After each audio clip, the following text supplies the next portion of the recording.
عمومی طور پہ ہم کسی سے محبت اس لیے کرتے ہیں کہ اس کا ہمارے کندھوں پر کوئی احسان ہوتا ہے تو ہم اس کے بدلے میں اس سے پیار کرتے ہیں۔ ٹھٹھرتے موسم میں جب بدن سردی سے کپ کپا رہا ہو اور کوئی بندہ دودھ کا گرم گلاس پیش کر دے، چائے کی پیالی پیش کر دے، تو ساری زندگی اس کا احسان نسلی شخص کو نہیں بھولتا۔ تو کسی کا احسان جو آپ کے کندھوں پر ہو، آپ اس کے احسان کے بوجھ تلے دبے رہتے ہیں۔ یار اگر کسی سے اس لیے پیار کیا جاتا ہے کہ اس کا آپ کے ذمے کوئی احسان ہے، تو مجھے بتاؤ کائنات میں اتنے احسان کسی کے ہو سکتے ہیں جتنے آمنہ کے لال کے احسانات ہیں؟ ہم حضور کے احسانات کے بوجھ تلے دبے ہوئے۔ میں یہ بات اکثر کہا کرتا ہوں کہ ہمارے بدن پہ اتنے بال نہیں ہیں جتنے رسول اللہ کے احسانات ہیں۔ ہم اپنے وجود میں بھی ان کے مرہون منت ہیں۔ اگر وہ جلوہ گر نہ ہوتے اس کائنات کو خلعت وجود ہی نہ ملتا۔ یہ دنیا بنائی ہی گئی حضور کے لیے۔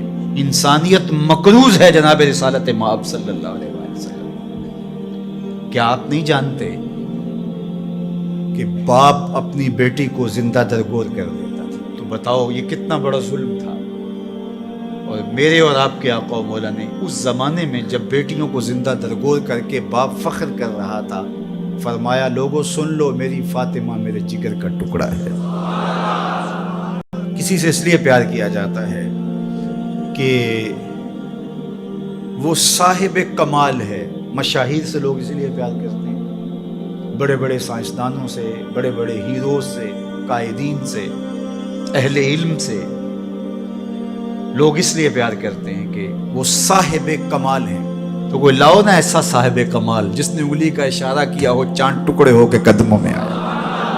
کوئی لاؤ نا ایسا صاحب کمال جس کے ہاتھ اٹھے ہوں سورج پلٹ کے اثر کے وقت پہ آیا ہو۔ کوئی لاؤ نا ایسا صاحب کمال جس نے اشارہ کیا ہو درخت قدموں میں آ کے سجدہ ریز ہو گئے۔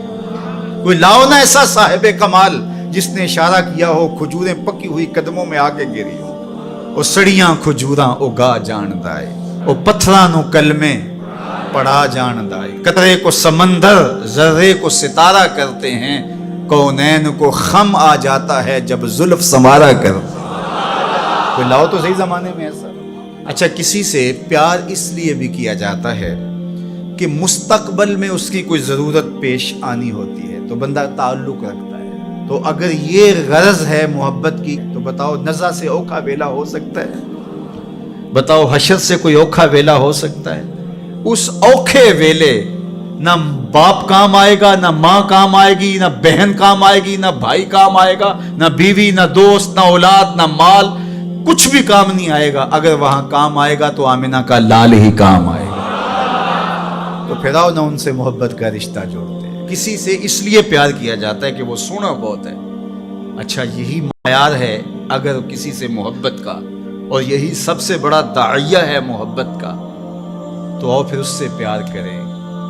مکھ چند بدر شاہ شانی ہے، متھے چمک دی لاٹ نورانی، کالی زلف تے اکھ مستانی ہے، مخمور رکھی ہن مد بھریاں۔ سبحان اللہ ما اجمل کا ما احسن کا ما اکمل کا، کتے مہر علی کتے تیری اللہ اکبر۔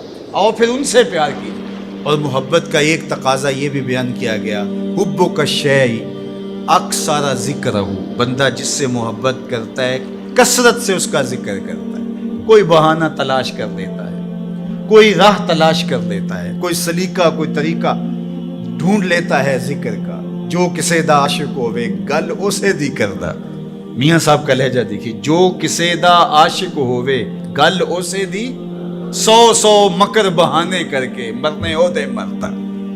تو جس سے محبت ہوتی ہے تو بندہ پھر اسی کی بات چھیڑتا ہے، اسی کا تذکرہ چھیڑتا ہے۔ کثرت ذکر قرار جاں کا سبب اور ذریعہ ہے، اور تسکین کا سبب اور ذریعہ ہے۔ محبت کا ایک تقاضا محبوب کی اطاعت اور فرما برداری ہے۔ جس سے بندہ پیار کرتا ہے اس کی بات بھی مانتا ہے، اس کے انداز کو اختیار کرتا ہے، اس کے طرز زندگی کو اپنے زندگی میں اتارنے کی کوشش کرتا ہے۔ وہ کیسی محبت ہے کہ محبت اور محبوب کی مخالفت ہو رہی ہو۔ میں اور آپ غور کریں ہمارا کیا کیا حضور کو پسند ہے۔ سر کی چوٹی سے لے کے پاؤں تک اپنے آپ پر غور کریں، اپنی شادی بیاہ سے لے کے عقیقے ولیمے تک اپنے انداز زندگی پہ غور کریں، اپنے بچپن سے لے کے بڑھاپے تک اپنی زندگی پہ غور کریں، اپنے کاروبار سے لے کر کے طرز معاشرت پر غور کریں، حضور کے نام کے نعرے لگاؤ، حضور پہ درود پڑھو، حضور کے حسن کا ذکر کرو،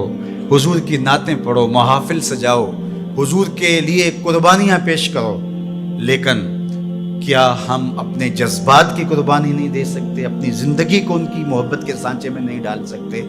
اگر ہم نہیں ڈال سکتے ہیں تو پھر ہماری محبت ابھی خام ہے، ابھی کچی ہے۔ یہ ربیع الاول کا موسم یہ ہمیں موقع فراہم کرتا ہے۔ کثرت ذکر محبت کی نشت کا سبب ہے، حضور کے جمال کا تذکرہ حضور کی محبت کی نشت اور نہضت کا ذریعہ ہے، حضور کے فضائل و مناقب کی باتیں سننا حضور سے پیار کو بڑھانے کا ذریعہ ہے، اور پیار جب پیدا ہوتا ہے تو پھر اس کا لازمی نتیجہ عمل اور عملی زندگی بھی ہے۔ اس لیے اس موسم کو بھرپور گزاریے گا، اچھے انداز سے گزاریے گا، اور میلاد کے نام سے کسی خرافات سے اپنے آپ کو محفوظ رکھیے گا۔ یہ دھوم دھڑکے، یہ ڈھول باجے اور یہ رسے باندھ کر کے راستوں کو بلاک کر کے لوگوں کو اذیت پہنچانا، یہ میرے نبی کا طریقہ نہیں ہے۔ خوبصورت انداز سے گھروں میں درودوں کی محافل سجائیے گا، اپنے بچوں کو بٹھا کے سونے محمد پہ درود پڑھیے گا، مساجد میں حضور کے ذکر کی محافل کیجیے گا، صدقہ و خیرات کیجیے گا، اپنی ہمسائیگی پر، اپنی رشتہ داری پر غور کیجیے گا، اور جہاں ضرورت ہو وہاں آپ ان کی مدد کے لیے پہنچیں۔ یہ میرے حضور کا طریقہ اور یہ حضور کا انداز ہے۔ پیر کے دن کا ان ایام کے اندر آپ سے ممکن ہو تو روزہ رکھیے گا۔